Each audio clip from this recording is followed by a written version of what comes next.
Niyakap nga yung kapatid ko dahil sobrang saya nila dito. Abay, first time yan mare dahil palagi kaming nag-aasaran. Tuwang-tuwa siguro yung mga magulang namin dahil magkakasundo kami. Pero mas nakakatuwa si Tagilid dahil parang sanay na sanay siya sa tubig. Mare, nakatira ba naman sa baha?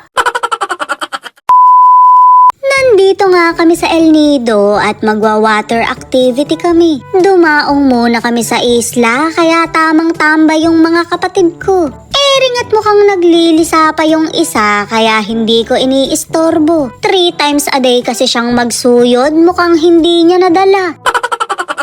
Papunta na nga kami sa mga kasama namin dahil kakain na raw. Libre lang yun mare, kasama na sa binayaran naming tour. Mukhang napakasarap nga ng mga niluto nila kaya sa malamang mabundat ako. Sa wakas mare, makakatikim na rin kami ng hindi luto ni nanay. Masarap lang kasi siya pero hindi siya masarap magluto.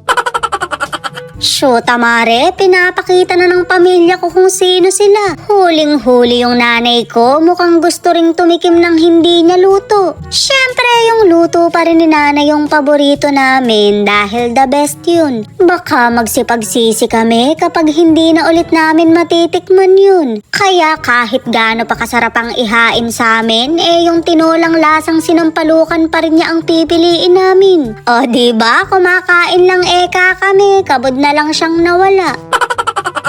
Hirap na hirap ngang umakyat yung nanay ko, kaya ang sabi ko iliparin na lang niya.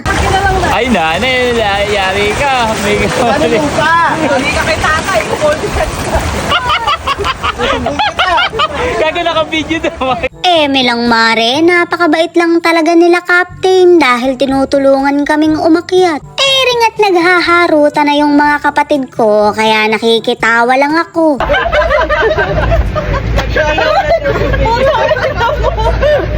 Nakikitawa lang naman ako, nadamay pa ako.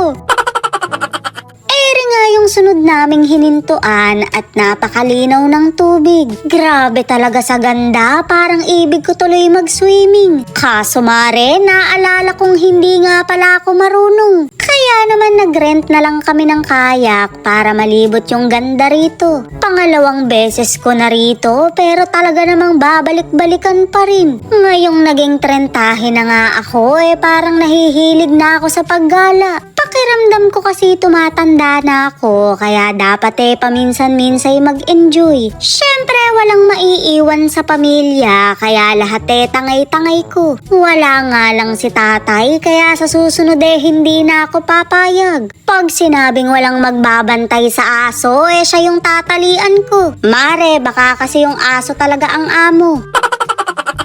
Hindi kasi namin pwedeng dalahin dahil may 4 pieces siyang puppies. Shoota mare, taon-taon yatang nagbubuntis yun. May kaharotan kasi kaya rumoronda sa gabi. Kausapin ko nga mare, baka naman nagre-rebelde. Mas masarap palang mag-enjoy pagka pamilya mo yung kasama mo. Sa mga kaplastikan ng tangayin mo, yung mga kapatid mo na lang. Yung ang saya-saya nyo nga, pero pagka wala kay ikaw ang topic. Mare, ang tiyaga mo na lang talaga. Ano yun, pagka may tiyaga, may nilaga? Syempre nakakasama ko rin yung mga kaibigan ko at masaya rin yun. Hindi nga lang kami sa dagat nagsuswimming kundi sa alak. Magsisitagos na lang talaga kami sa pader. Nagpapapicture nga ako sa kapatid ko at pinapaalis niya sa akin yung balabal ko. Kaso mare, nag-aalala ako sa mga makakakita. Yung kurikong ko kasi inaasawa pa ng mga kurikong. Okay na yon, i-hide na lang yan siya. Sa sobrang saya nga ng kapatid ko, kabod na lang akong niyakap. Hindi tayo ganyan. Asara ng love language natin, hindi lambingan.